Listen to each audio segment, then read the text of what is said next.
Hi അസ്സലാമലൈക്കും.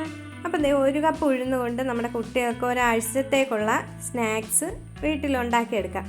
അപ്പം നല്ല സിമ്പിളായിട്ട് ഉണ്ടാക്കിയെടുക്കാൻ പറ്റിയ ഈ ഒരു മുറുക്കിൻ്റെ റെസിപ്പി വീഡിയോ ആണ് ഇന്ന് ഇട്ടിട്ടുള്ളത്. അപ്പം നമുക്ക് നേരെ വീഡിയോ പോയിട്ട് കണ്ടിട്ടൊന്ന് വന്നാലോ. അപ്പം ഞാൻ ഇപ്പോൾ ഈ എടുത്തു വെച്ചിരിക്കുന്നത് വെറും അരക്കപ്പ് ഉഴുന്നാണ് കേട്ടോ.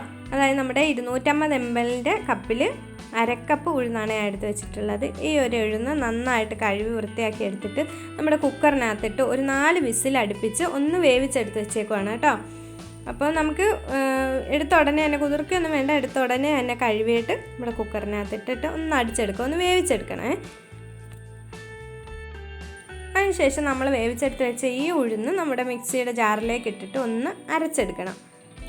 അപ്പം ഞാൻ അരച്ചെടുത്ത് വെച്ചിട്ടുണ്ട് കേട്ടോ. നമുക്ക് ഉഴുന്ന് വെള്ളം കുറവാണെന്നുണ്ടെങ്കിൽ കുറച്ച് വെള്ളവും കൂടി ചേർത്തിട്ട് അരച്ചെടുക്കാം. അപ്പം ഞാനിവിടെ അരച്ചെടുത്തിട്ട് വെച്ചിട്ടുണ്ട്. ഇനി നമുക്കതൊന്ന് മാറ്റി വെക്കാം. ഇനി ഇതിനകത്തേക്ക് ഞാൻ എടുക്കുന്നത് ഒരു 2 കപ്പ് അരിപ്പൊടിയാണ്.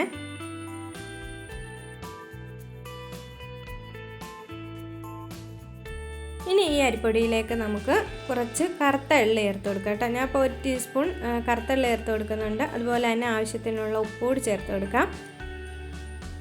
ഇനി നമ്മൾ നേരത്തെ അരച്ചെടുത്ത് വെച്ചിരുന്ന ആ ഒരു ഉഴുന്ന് ചേർത്ത് കൊടുത്തിട്ട് ഇത് നന്നായിട്ട് അങ്ങ് കുഴച്ചെടുക്കാം. മൊത്തം അതിനകത്തേക്ക് ചേർത്ത് കൊടുക്കുക. അപ്പം നമ്മൾ ഈ ഉഴുന്ന് ചേർത്തിട്ട് അരയ്ക്കുമ്പോൾ കുറച്ച് വെള്ളം കൂടി ചേർത്ത് ലൂസായിട്ട് അരച്ചാലും കുഴപ്പമൊന്നുമില്ല കേട്ടോ. അപ്പോൾ നമ്മൾ ഈ ഒരു ഉഴുന്ന് ചേർത്ത് അരിപ്പൊടി ഒന്ന് കുഴച്ചെടുക്കണം. അതായത് വെള്ളം കുറവുണ്ടെന്നുണ്ടെങ്കിൽ നമുക്ക് കുറച്ച് വെള്ളം കൂടി ചേർത്തിട്ട് കുഴച്ചെടുക്കാം. അപ്പോൾ ഞാൻ കുറച്ച് വെള്ളം കൂടിയൊക്കെ ചേർത്തിട്ട് ഒന്ന് കുഴച്ചെടുത്ത് വെച്ചിട്ടുണ്ട്. അപ്പോൾ നമ്മളിത് കുഴയ്ക്കുന്നതിന് മുമ്പ് തന്നെ കുറച്ച് നെയ്യ്, ഒരു 2 ടീസ്പൂൺ നെയ്യ് കൂടി ഇതിനകത്ത് ചേർത്ത് കൊടുത്തിട്ട് കുഴച്ചെടുക്കുക. അപ്പം ഞാൻ നെയ്യ് ചേർക്കാൻ മറന്നു പോയതുകൊണ്ടാണ് ഇപ്പം നെയ്യ് ചേർത്ത് കൊടുക്കുന്നുണ്ട്. ചേർത്ത് കൊടുത്തിട്ട് നന്നായിട്ട് നെയ്യ് കുഴച്ച് അതിനകത്തേക്കൊക്കെ ഒന്ന് ചേർത്ത് കൊടുക്കുകയാണ് കേട്ടോ. അപ്പം നല്ലതുപോലെ കുഴച്ചെടുത്ത് 4 പിടിയാക്കിയിട്ട് ഇവിടെ മാറ്റി വെച്ചിട്ടുണ്ട്.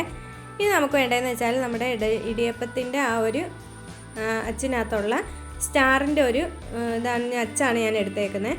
സ്റ്റാറിൻ്റെ അച്ചാകുമ്പോൾ അതാണ് നമ്മുടെ മുറുക്കിൻ്റെ അച്ചെന്ന് പറയുന്നത്. അപ്പോൾ ചിലതിനകത്തൊരു 3 ഹോള് കാണും. ഇതിപ്പോൾ ഞാൻ എടുത്തേക്കുന്ന അച്ച ഒരു ഹോളുള്ളതാണ് കേട്ടോ, സ്റ്റാർ ഷേപ്പിൽ വരുന്നത്. അപ്പോൾ അത് ഇട്ട് കൊടുത്തിട്ട് അതിനകത്തേക്ക് മാവ് കൂടി ഇട്ട് കൊടുത്തിട്ടുണ്ട്. ഇനി നമുക്ക് എണ്ണയൊന്ന് ചൂടാക്കി എടുക്കാം കേട്ടോ. അപ്പോൾ എണ്ണ ചൂടായോന്ന് അറിയാൻ ഒരു സാമ്പിൾ ഞാനൊന്ന് ഇട്ട് നോക്കിയതാണ്.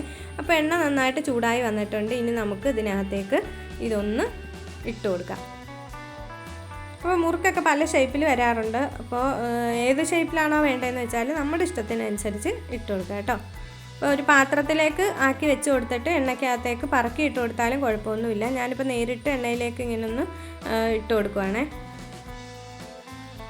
പിന്നെ നമ്മുടെ ഫ്ലെയിം ഒന്നും ഒരുപാട് ഹൈ ആക്കി വെക്കണ്ട. കാരണം ഇത് നമ്മൾ ഇട്ട് വരുമ്പോഴത്തേക്ക് ഞാൻ ആദ്യം ഇട്ട് കൊടുത്തതൊക്കെ പെട്ടെന്നൊന്ന് മൂത്ത് പോകാൻ ചാൻസ് ഉണ്ട്. അപ്പം ഇതിൻ്റെ ഉൾഭാഗം ചിലപ്പം വേവാൻ ചാൻസ് കുറയും. അതുകൊണ്ട് തന്നെ തീ കുറച്ച് വെച്ചിട്ട് ഇട്ട് കൊടുക്കുക.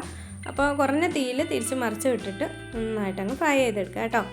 ഈ സാധാരണ മുറുക്കൊക്കെ നമ്മൾ കടയിൽ നിന്ന് വാങ്ങിക്കുമ്പോൾ നല്ല വില കൊടുത്തിട്ടാണ് കുട്ടികൾക്കൊക്കെ വാങ്ങിച്ചു കൊടുക്കുന്നത്. അപ്പോൾ ഈ ഒരു അളവിലുള്ള സാധനം വെച്ചിട്ട് ഉണ്ടാക്കുകയാണെങ്കിൽ കുട്ടികൾക്ക് ഒരാഴ്ച 2 ആഴ്ചയൊക്കെ കഴിക്കാനുള്ള സ്നാക്കുണ്ട്. അതുപോലെ തന്നെ ഉഴുന്ന് വെച്ചിട്ട് ഉണ്ടാക്കുന്നതിനെ കൊണ്ട് നല്ല സൂപ്പർ ടേസ്റ്റുമാണ്.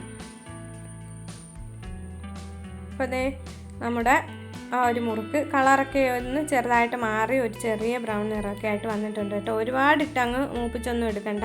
ഒരു ചെറിയ ആ ഒരു വൈറ്റ് കളർ ചെറുതായിട്ടൊന്ന് മാറുന്ന സമയത്ത് നമുക്ക് ഇത് എണ്ണയിൽ നിന്ന് കോരിയെടുക്കാവുന്നതാണ്.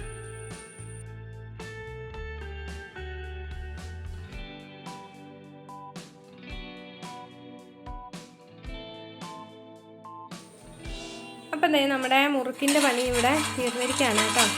ഒരുപാട് മുറുക്ക് ഞാൻ ഉണ്ടാക്കി എടുത്തിട്ടുണ്ട്. അപ്പോൾ ആ ഒരു അളവിൽ ഞാനിപ്പോൾ കാണിച്ച ആ ഒരു അളവിലുള്ള മാവും ഉഴുന്നും വെച്ചിട്ടാണ് ഞാൻ ഇത്രയും അധികം സ്നാക്ക് ഉണ്ടാക്കിയെടുത്തത് കേട്ടോ. നമുക്ക് ഒരു കുട്ടികൾക്ക് കുറേ ദിവസത്തേക്ക് കഴിക്കാനുള്ള സ്നാക്കുണ്ട്. അപ്പോൾ എന്തായാലും ഇതുവരെ ഇതൊന്നും ട്രൈ ചെയ്ത് നോക്കിയിട്ടില്ലാത്തവരൊക്കെ ചെയ്ത് നോക്കുക കേട്ടോ. ഞാൻ ഇതുവരെ മുറുക്ക് ഉണ്ടാക്കിയിട്ട് എനിക്ക് ഏറ്റവും ബെസ്റ്റായിട്ട് തോന്നിയ നല്ലൊരു റെസിപ്പിയാണ് ഇത്. അതുപോലെ തന്നെ ടേസ്റ്റ് വൈസ് സൂപ്പറാണ് കേട്ടോ. അപ്പോൾ നമ്മളിങ്ങനെ നീളത്തെ ആകുമ്പോൾ നമുക്ക് കുട്ടികൾക്ക് കഴിക്കാനൊക്കെ കുറച്ച് എളുപ്പമുണ്ട്. അതുകൊണ്ടാണ് ഞാനിങ്ങനെ ഒറ്റയായിട്ട് ഉള്ള ഷേപ്പിൽ ഉണ്ടാക്കിയെടുത്തത്. ഇടയ്ക്കൊക്കെ ഒരു റൗണ്ട് ഷേപ്പിൽ ഉണ്ടാക്കിയിട്ടുണ്ട്. അപ്പോൾ നിങ്ങൾക്ക് ഇഷ്ടം ഏതാണെന്ന് വെച്ചാൽ ആ ഒരു ഷേപ്പിൽ ഉണ്ടാക്കിയെടുക്കുക. അപ്പോൾ നമ്മുടെ ഇത് എന്തായാലും ഈ റെസിപ്പി ട്രൈ ചെയ്ത് നോക്കുക കേട്ടോ. എന്നിട്ട് നമ്മുടെ വീഡിയോ ഇഷ്ടപ്പെട്ടു എന്നുണ്ടെങ്കിൽ ലൈക്ക് ചെയ്യാനും കമൻറ്റ് ചെയ്യാനും ഷെയർ ചെയ്യാനും ഒന്നും മറക്കണ്ട. അപ്പം ചാനൽ സബ്സ്ക്രൈബ് ചെയ്തിട്ടില്ലെങ്കിൽ ഒന്ന് സബ്സ്ക്രൈബ് ചെയ്ത് സപ്പോർട്ട് കൂടി ചെയ്തേക്കുക. അപ്പോൾ നമുക്ക് പുതിയൊരു വീഡിയോയുമായിട്ട് വീണ്ടും കാണാം. അതുവരേക്കും എല്ലാവർക്കും ബൈ ബൈ. അസ്സലാമു അലൈക്കും.